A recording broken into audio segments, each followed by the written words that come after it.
Hey everybody, welcome into the home office, not Roosters. This is a Lettermen Live brought to you by our good friends who are still open for carryout. Make sure that you are, if you need some of that mac and cheese bites that Anthony Schlegel, my co-host right now, isn't getting on a normal Monday, that they are still open for business. They're also looking for more ways that they can give back to the local communities here in Ohio as the coronavirus has shut down bars and restaurants and spring football as well. Schlegs, hope you're well. Hope you've been bending your knees to dodge this virus and taking care of the rest of that family. How are you? I'm doing great, brother. It's great to have me on. You know, it's one of those things where, you know, we were talking to the kids last night, and it was kind of like, what are you praising God for? What are you thankful for? What are you worried about? You know, trying to get all these concerns out. And really, the message is, listen, we got to have positive self-talk. Like, he's in control. You know, what are you going to learn through this trial and tribulation? And, you know, let's treat each other with dignity and respect and love and grow in love with one another. And, like, these are times that you don't necessarily get during the week with your loved ones. So how can we love them more? And, you know, we went and hiked like 40 acres the other day looking for sheds, and kids are carrying BB guns. And I'm like, this is great. I mean, when else are we going to do this, you know? So, you know, just got to attack and dominate, but while at the same time also respect what our government says. And, you know, they're shutting down offices, but people are still trying to give back and support each other and support your community. And that's what we're all doing. Yeah, so Lettermen Row is going to continue to attack and dominate. We have all gas, no brakes, but we do have to be smart about how we're using that gas right now. So obviously you can't see us. We're not at Roosters today. We hope to get back to normal. We hope that you're able to see us on video, and we can get back to the Lettermen Row offices and Roosters restaurants as soon as possible. But we also want to continue to provide our normal content as much as we can. We don't want this to be solely about the coronavirus. We want to provide a distraction. We want to provide our normal Ohio State football coverage as much as we can. And right now, obviously, Schlegs and I are trying to make the best we can of this situation just over the phone. It's not what we want to do, but it is what we're going to do today and for as long as necessary. But hopefully you guys can understand that. And I don't know, maybe we'll get some carry out and Schlegs can describe the mac and cheese bites next week. I don't know. I can describe both y'all's beautiful faces right now. You know, yours is kind of pale and reddish, you know, with that hair color and, you know, facial growth you got. And Spence is kind of over there clean shaven, probably fasting till 2 p.m.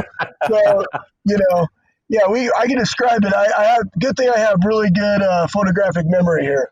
That's right. That's what we've got you for. So, all right, if we're going to talk about this, you know, this situation, how it relates to Ohio State football, we were at Roosters at this time last week. We were talking about, you know, well, maybe there'll be no spring game. Maybe they'll scale some stuff back attendance-wise. But really, I mean, this thing is so drastically different in just 7 days' time. It's hard to know where exactly Ohio State goes from here. But spring football, look, if you can't have gatherings over 50 people for the next 8 weeks, there's not going to be spring football.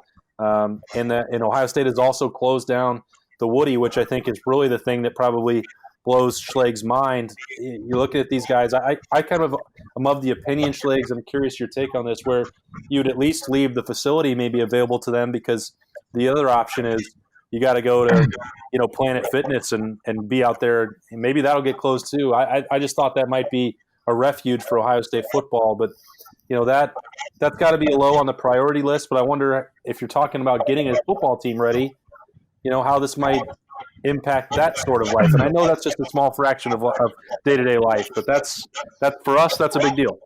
Yeah, it's a huge deal. And here's what I'm going to say about that. One, I completely understand, because the liability of bringing kids in, even though there's so many precautions and measures that we have while you're a coach, of sanitizing the training room, the weight room, guys that have open wounds getting into the hot tub or the cold tanks or whatever. There's all these different things that go on to make sure that the training space, not necessarily even for the coronavirus, because, I mean, this just happened, but for staph infection and other things like that go around in really close, intimate training quarters, such as, you know, the weight room. So I understand that. The difficult thing is, as a coach, like, you want guys being together. It's the same reason why I brought my kids down to the farm. Like, they're all young. They need to get out. They need to burn that energy, right? And so now you have these guys who've been training full tilt. They had 1 week of spring practice. They go on spring break. Now what? So all of that, as a coach, you're looking at, and as a player, all this training that I did, those gains that I made can easily be evaporated, right? When you take an extensive layoff, especially of your training. Now is when guys have to be really creative about what they do. And it's not just affecting student athletes, but it's affecting our military and our National Guard, of all these other people that go out and train remotely. Where do they go? And it's why it's so imperative that training is a lifestyle. And I think the number one thing that Coach Mick does there and what they do in their training is, this is what it takes to be elite. Now you're on your own to go do it. So I guarantee you, this is not me having talked to them. They have already given them body weight training protocols for them to be able to do condition. Because the number one thing you have to do when you come back is you got to be in shape, and anybody can go outside and run. You know what I mean? Yep. And run the way that we want to. Anybody can go outside, get on a field, and do some drops and do some skill development work, right? You can go do that on your own. I don't necessarily have to have a partner.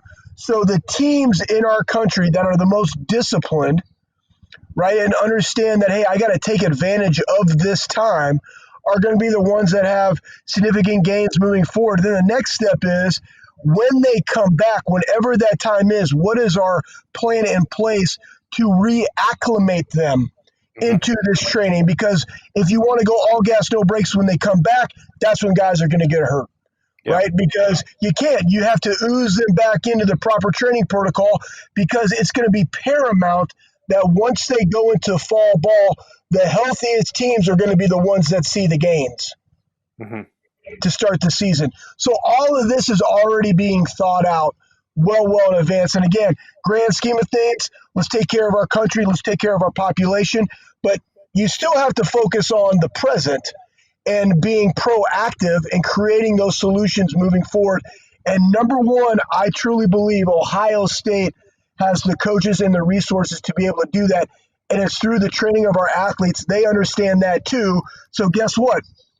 We not me mentality. What I got to do to take care of my body for my teammate, stay healthy, right? Eat, sleep, and those things will happen. And when they come back, boom, they're going to execute that plan at a higher clip than I believe most of college football.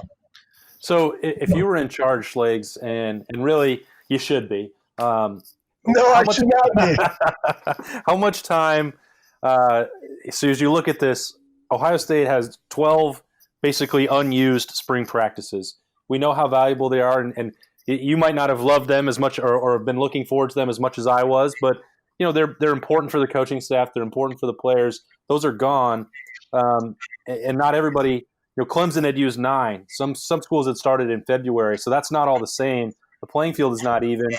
But how much time is going to be needed, do you think, before the normal training camp, or is it necessary to give them some practices back in July? If you were going to be putting together a plan for college football or Ohio State, what would you want once you're allowed to get back together?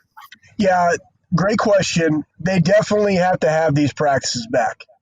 You cannot have them go into fall camp. Again, it's a business, right? So you want to have a great product on the field. So whenever it is that they can go back, and again, we've talked about this, or we haven't talked about it, but I was researching this, kind of like the influenza outbreak in the early 1900s. Yeah. Now they were talking about sick patients were doing better when they were treated outside, had sunlight. The heat will do some things to this virus. But that being said, these kids need to be outside, and they need to work on that timing and the route running and the fundamentals of their game, because when they go back into the season, they want to have a great product, right?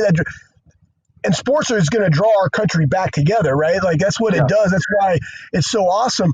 But in order to do so, in order to have a great product, in order for our kids to excel at a high level, they have to have what spring ball does. And what it does is it determines the depth chart. It determines what you need to work on.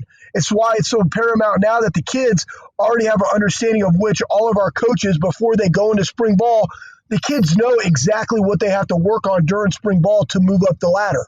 Like that's it. Like there's a lot of great communication and dialogue between the strength conditioning and the football coaches on what the kid needs to do to develop. Now it's up to them to during this time, enhance those things so when they do come back, they're ready to perform. And it will be very, very evident. Remember, we talk about give a shit factor. Who actually cares during this time that when they come back in, they're in shape, ready to start practice?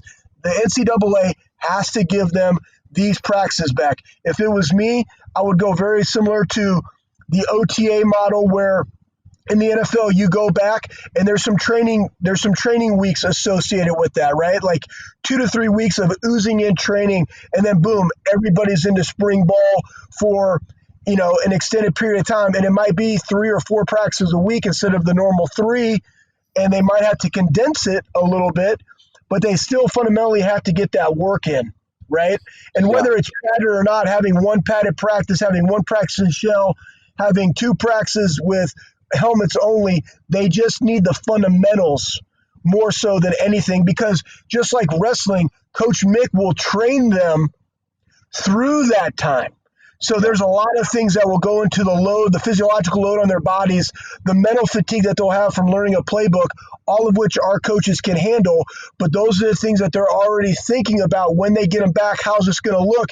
And then by having multiple plans in place, whenever the NCAA comes to a conclusion as this is how we're going to proceed, they're just going to modify their plan and hit play. Yeah. And that's what's going to happen. But you have to have this time back, and now go into the summer, right? And they'll probably have a shortened summer training period before fall camp. Let the kids go off, be kids for a little bit, come back, boom, fall camp starts. What I find so interesting about this, Schlegs, is that you played it at the highest level, and I've covered this for a long time. College football, football in general, is different than virtually any other sport because of how reliant you are on other people. And if you're a golfer and or a tennis player, you can pretty much resume your training because you're always self-driven and you're the only one that has the results are based on you. And I know that there's an individual element to football, but so much of the way you train, the way you play the game, is relying on 10 other guys on the field and 85 other guys on your roster. And you go through mat drills together, you go through the weight training together, and all that accountability is more of a collective thing, even if the individual has to live with themselves at the end of the day. I just wonder how this will work. Like if this happened to you in 2006, how that would work, like teammates checking on each other, the accountability factor, because all this is going to be, they're not allowed to be together. And that's just not, that's not the way football works. Well, they are. I mean, if you're living on campus, like AJ and Nick Mangold live together. You know what I'm saying? It's kind of like, I read somewhere too about, social quarantining, meaning a couple families get together, right? And they kind of self-quarantine together, helping each other out. It's the same thing, right? If they're all healthy, but yet they're staying together and they're not going about, like you can still work with your teammates, and these guys all live together. Yeah. Right? Like I remember when I was working with women's lacrosse, like there's probably 4 or 5 girls that lived in a house and they shared rides together, over to the facility, and like that's already there. So they already have people that they can work out with and do things with. And it's just, hey, this is what we're going to do. And that's where it kind of comes on the coaches through, again, this is where it goes to the fundamentals of a program or a system. We've talked about that before. I know I have on the show about average coaches have quotes, great coaches or good coaches have a plan, great coaches have a system. And when you teach players the system of how you train over and over again, the point is that they can spot each other. They can coach each other because that's the accountability that I want on the field, right? This is the time when you can prescribe them certain movements and drills that they can do on their own. Well, guess what? We've taught them so well, they know how to self-coach. Yeah. This is a true testing of a system, right? And I know for me, and having coached and played at Ohio State, that our guys are set up for success better than others because of how our coaches have prepared them. So the guys are there living with each other if they're not gone, right? And if they do come back, they're going to be with each other. So that will be there for them to do this. And then it will be the coaches checking in with them, virtually, through text message or FaceTime on how to do something. But they also got this. they also have the internet, which is a great tool, right? Yeah. So they can go back and look at cut-ups. I mean, think about it. They can go back and look at the first three. I mean, they can still do all of this stuff virtually. Right. So I mean, you're seeing this with education now, right? To where the virtual side, like I know my class for Ohio State at the Fisher College of Business, it's on leadership. The class really wasn't set up for that because it's my interaction with the students, right? But we're going to go where we can do it remote. They're still going to present. But I'm still going to talk, but we're going to do it all online. Yeah. So there's ways of getting it done, but at the end of the day, you have to be all in, right? And here's the thing. I truly believe that Ohio State, our guys are all in, our coaches are all in. They're all about taking one step forward, right? How do I maximize my genetic potential today in the midst of the trials and tribulations in which our world are in? Because it can't just stop, right? Like that's living in fear. We're living for when they say that we can go back to doing work, we're going to go back and do work. But I want to be at my maximum potential through that time. So when I can go out and play at a high level. I think that's a really great point too, Schlegel, because obviously we're talking about that, how it impacts Ohio State football. We know it impacts the entire world, but we're not just going to drop Lettermen Row and turn off the lights for 3 weeks. We're not going to, we didn't want to pull the plug on Letterman Live, even if we couldn't eat at Roosters. This is still their show, and people rely on that every week for their distraction. And I think, I hope that people want to hear this conversation more than ever when they're sitting at home with their self-quarantine and whatever happens. So everybody's got to find ways around this right now. And is this the ideal solution for us, and not shaking hands and crushing mac and cheese bites? No, but this is the situation that we're in right now, and we've all got to do the best we can. The other thing too is like when you play at a very, very high level, part of the game is the positive self-talk aspect, right? I just missed an open field tackle. Well, this is a trial to get better. Too many people are living in fear. Look at the grocery stores. Look at this, all these different things. It's the self-talk, right? Like I'm telling our kids, it's getting in the word and loving on each other and being positive with each other. You're not going to stop. I'm a small business.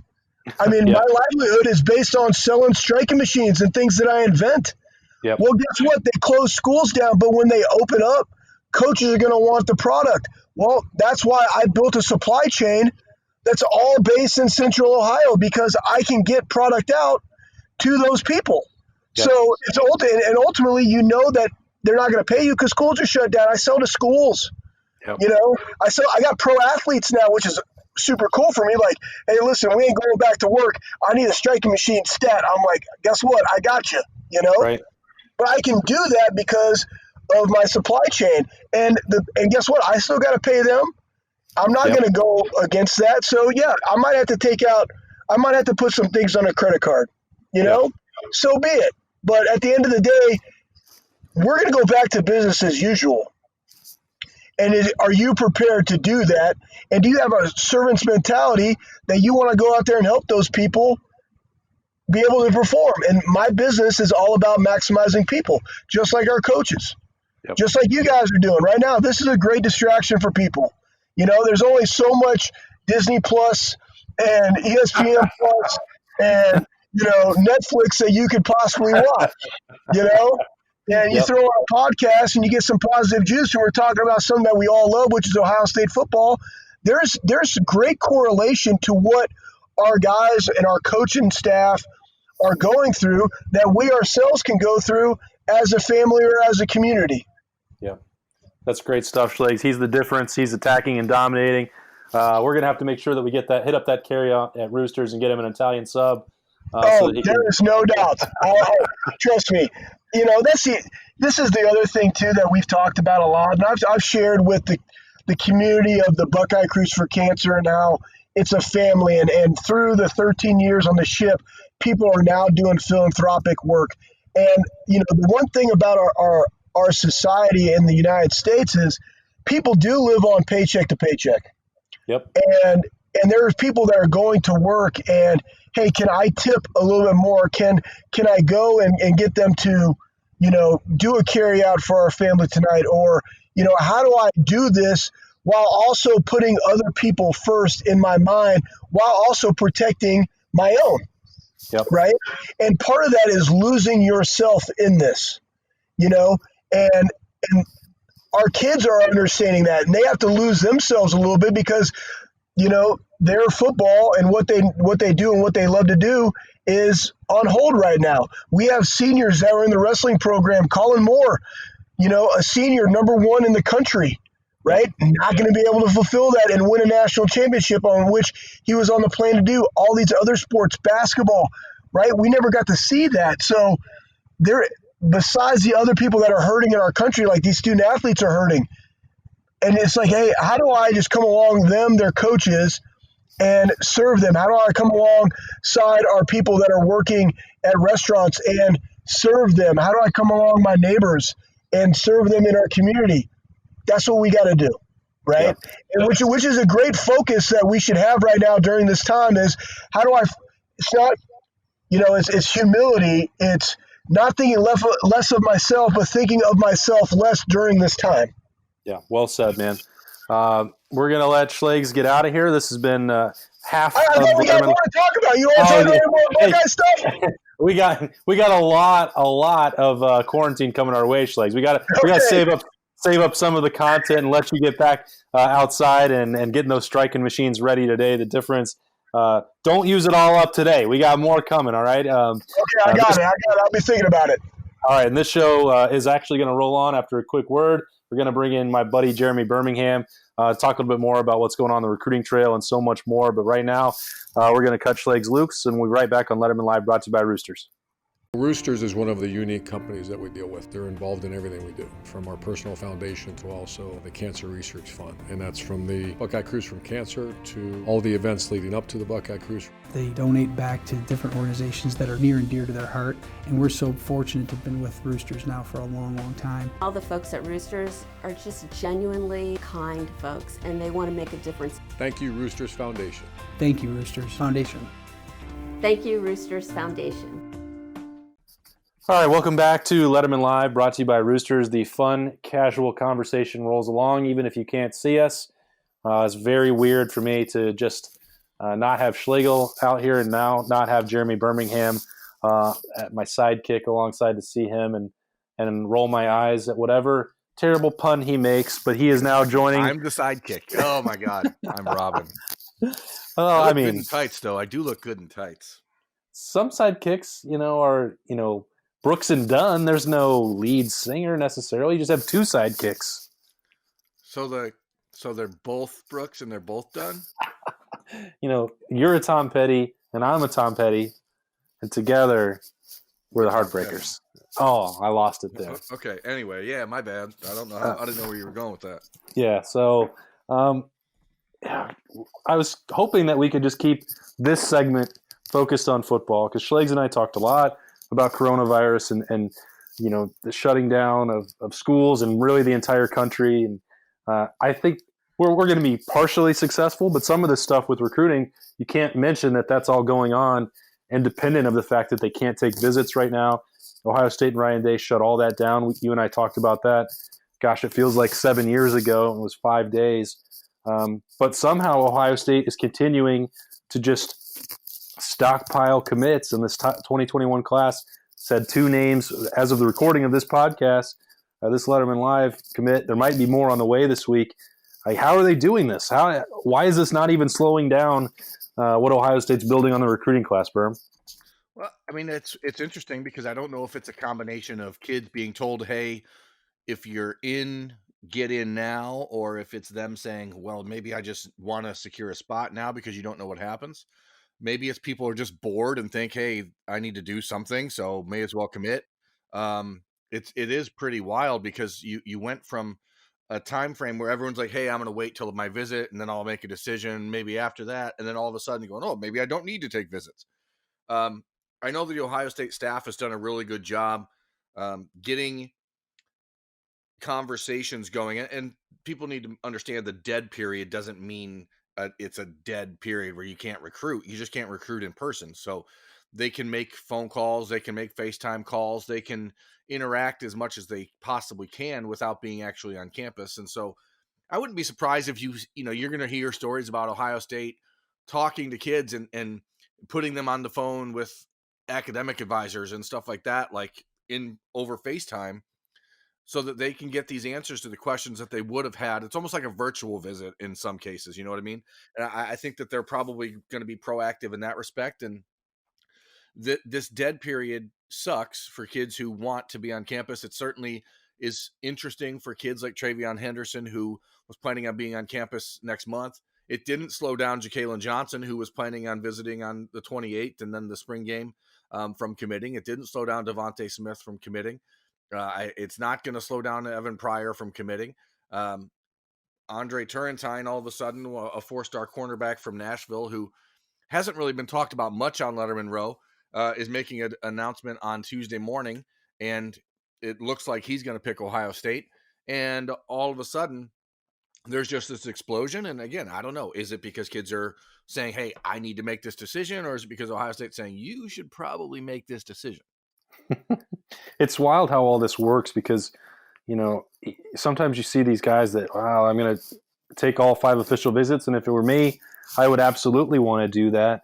But I think this might, if I'm, from my perspective, throwing out a theory there where you're talking about guys taking their spot, the way the recruiting calendar has sped up thanks to the early signing period and the number of guys who want to have a decision based, made before they start their senior year in high school so they don't have to worry about it.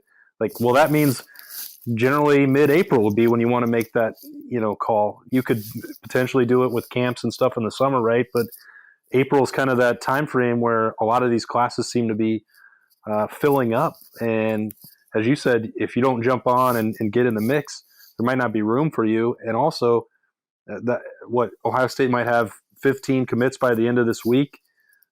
There's not a lot of room to operate there. So if you want to be part of what they're doing, you really don't have any choice. You're not going to get to take that spring visit that you wanted. But if the football season continues as we expect, you can still come back later.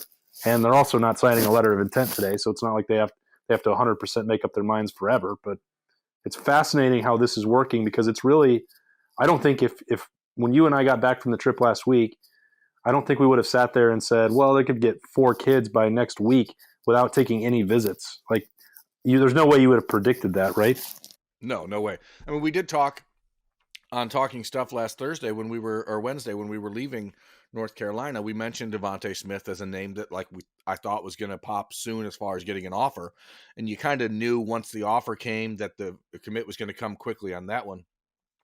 But Ja'Kalen Johnson, I mean, that was just out of the blue. It's like, hey, he knew all along he wanted to end up at Ohio State. And when plans changed, and why play the game, I guess. But beyond that, I personally thought that what we would see in this cycle especially is that the December signing period, which has been huge the last 2 years, like 85-90% of all kids in the country are signing in December. I thought maybe we'd see that number drop to 40 or 50%. So a lot of these kids would end up using January the way they had traditionally. But apparently that doesn't seem to be the case. I guess, the internet and the ability to get to know a school without actually being there and then understanding that a lot of these kids grasp this concept that does it really matter what the campus looks like at the school you want to go play football for? You're going to spend 90% of your time in one building. And, when you're not in class, that's all you're doing is in one building. So does it matter if there's a nice pond on campus? You know what I mean? Does it matter at all? Because does it matter what restaurants are on campus? You're not eating there. You're being fed by the football team. That's it. So I don't know if kids are just getting a little bit more pragmatic about this stuff and avoiding the way that we used to romanticize campus life in college, but maybe they just don't have that anymore. So maybe none of that stuff really makes a difference. Well, and I think you'll probably find that out because here's another test coming with Trey Sermon in the graduate transfer portal or in the transfer portal as a graduate. And this is one of the more fascinating developments I think exists for Ohio State. I know that they're doing a tremendous job recruiting for 2021 and beyond. But this is a kid who has 2,000 career rushing yards, 25, I believe, touchdowns. And he was doing it at Oklahoma, which is a college football playoff contender every year, and one of those 5 programs that I list every time we talk that can legitimately win the national championship every year. And he is available. And Jonah Jackson came from a very different program last year at Rutgers, but this is the same sort of situation in my mind where you couldn't ask for a better fit than what Ohio State needs and what Trey Sermon needs, or what he likely needs. You and I haven't talked to him yet.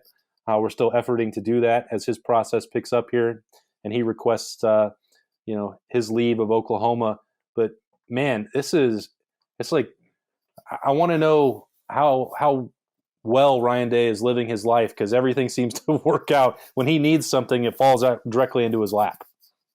Well, all this goes back to recruiting, right? I mean, the Buckeyes did a great job with Trey Sermon back in 2016 in the 2017 class.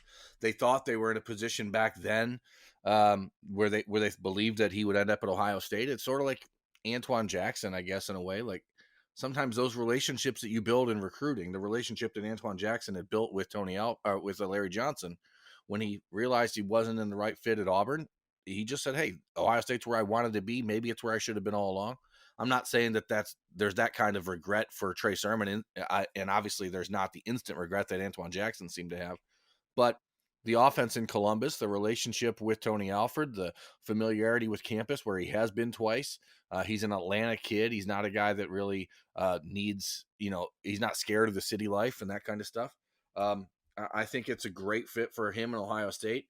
I think that we need to be careful not to assume he's going to launch himself into being a starter at Ohio State or something like that, because there are good running backs on the roster. But it's clear that Ohio State's need for a running back is based on the fact that they think that they could use an upgrade at the position. And Trey Sermon, if he's healthy, is an upgrade at the position. Yeah, it's not even necessarily just an upgrade, though. I mean, you look at the way he's proven himself before that injury that kind of sidelined him last year. It's just the fact that he's played, and Ohio State needs depth. Whether Master Teague was healthy enough to get through spring ball or those 3 practices that Ohio State had, or if he was on the optimistic end of the recovery time and able to get back by training camp, which seems pretty unlikely based on everything we've heard, and especially maybe now that the activities are going to be more independent and scattered for Ohio State players. That might make it even more of a challenge for him to get healthy and ready for the season. He is still unproven. He had great success in September and got a bunch of carries when J.K. Dobbins was out of blowouts, and he carved up Indiana, but he's never been a starter. He's never been a primary ball carrier. Marcus Crowley, for as much as I've talked about him on this show and others, he's coming off of a knee injury and he was getting even lesser reps as the third guy behind Master Teague. Steel Chambers, now he's only going to have those 3 practices. He doesn't even get to capitalize on that opportunity in spring ball. And Mayan Williams, you coming in the summer and you don't know when exactly those workouts might begin. So if you have somebody like Trey Sermon, yeah, I know it's what you're saying, that don't plug him instantly into the starting lineup, but this is a guy who knows what it takes to get his body ready to compete in major college football games. He's found the end zone 24 times in significant moments. He's played in the horseshoe. He knows Tony Alford. I just don't. It's crazy to me. He could go anywhere. Like I don't know him. As I said before, I don't know exactly what he's looking at. But if you're looking at it from the outside, man, it makes too much sense. And that was the same thing I felt with Jonah Jackson last year. Yeah, and if anything, I mean, you certainly want to be sure that you don't pencil him in as a starter, but understand that this anomaly in the schedule and this change of routine kind of levels the playing field for a guy who wouldn't be on campus until June, especially when you're trying to learn a new offense. But it's, again, as I talked about with Mayan Williams in the past, when you're dealing with the running back position, the intricacies of the position are not really that deep, like take the ball, run, like that's it. So as long as he's healthy, and he does have the benefit over a guy like Crowley, and just that he's got physical experience in college football, But the truth of the matter is Ohio State clearly thought ahead and said, hey, we're going to see what's in the portal before we make any other sort of grand decisions at running back. And as you mentioned, sometimes Ryan Day, you wonder if he's just living extremely right. Yeah, the horseshoe that he plays in on Saturdays, that's not the only one. I think there must be another in his office or tucked somewhere else, the way that he's seemed to be living right every single week. The other thing, when you talk about the offense there for Trey Sermon, Birm, like Spencer is monitoring this back at another remote location as the three of us are still scattered about. But, there would be times last year where he would be watching Oklahoma and be like, hey, he'd see a play and be like, that looks exactly like what Ohio State would run, or that's something that Ryan Day could borrow from Lincoln Riley. That offense has a lot of carryover, I think, between Oklahoma and Ohio State, where they're, those are two of the brightest offensive minds in the country. And I don't think that there would be a steep learning curve.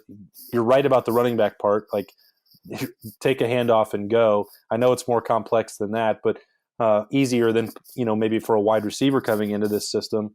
Or any other, offensive line, whatever. Running back is something that you'd think could be a smoother transition, but he should also have, I would think, a little bit of a head start, because the concepts and what they're going to ask him to do probably are going to be pretty similar to what he's done his entire career.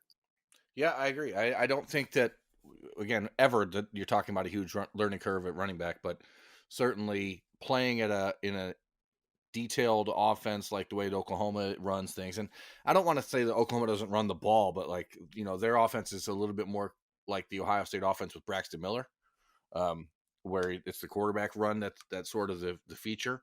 I am interested to see how he handles the different style of running game, because Ohio State is a little bit more physical. But when you watch Trey Sermon in 2017 against Ohio State in Columbus, he didn't seem to have any problem getting physical when he needed to. So the fit's right. I mean, bottom line, the fit is correct. And if it leads to a decision from Trey Sermon that he ends up at Ohio State, which I believe ultimately it will, I think that you're looking at a guy who is a important piece of the Ohio State offense next year, unless he has some sort of setback injury wise. All right. I didn't see you post. I got you. I didn't see you post anywhere your Final Four for the Taylor Swift bracket. So I guess you still must be working on it. Talk about that right now. There's too much going on to dive into Taylor Swift or her music.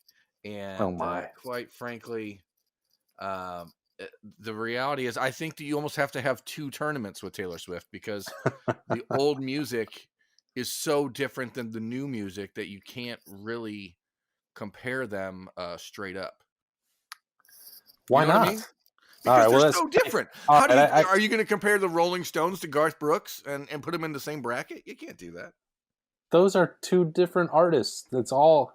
Okay, this is Birm and I talked about this last week on our road trip. Some people might be interested in this kind of stuff. Probably not all of you. You might be turning off Lettermen Live, brought to you by Roosters, right now and thinking this is stupid. But if you're not, hey, we're trying to get creative with our coverage at Lettermen Row throughout the coronavirus lockdown. We may be adding a Road Beers podcast that is Birm and I talking about all of the nonsense that fills our hours when we're not talking about Ohio State football. Idea about just the random garbage and the way we fill our time, I think people would enjoy it, but I do believe that there would be a handful of people who sit there and just punch themselves in the face and wondering, why on earth are we listening to the Lonely Island for 4 hours a day when we're on the road? I don't really understand why. I don't have any doubt as to why we do, because it's awesome, but it's not for everyone. It's part of our lifestyle, and unfortunately, we're not going to get to do that for a little bit, and we're not together eating at Roosters today. But hopefully, life gets back to normal, or at least able to get back into Lettermen Row HQ and break some stuff down in person. But we're going to try to find and add new content. We're going to try and provide the same stuff that you could always expect from us. I know that this particular episode of Lettermen Live is not the way that we've normally done it. We wish that this wasn't the case, but we're going to keep plugging away the best we can, finding solutions. We're going to get the video back rolling. We're going to get all together, and we're going to hope to get through this together. We've got a bunch of giveaways planned to try and keep everybody's spirits up, if that helps. And if you ask Birm a recruiting question of the day, or give he and Spencer stuff they can break down for talking stuff, or if you send me a question of the day on Twitter, we're going to try and start sending some stuff out. We want to keep you, our loyal audience, and Ohio State fans informed and entertained as best we can over the weeks ahead, because we know it's not easy. Hey, we're not enjoying being apart either, but we want to keep talking about Ohio State football. Birm wants to keep talking about recruiting, and then there's a bunch of silly stuff that we might get into as well. Birm, any lasting memorable words that you want to impart before we head out?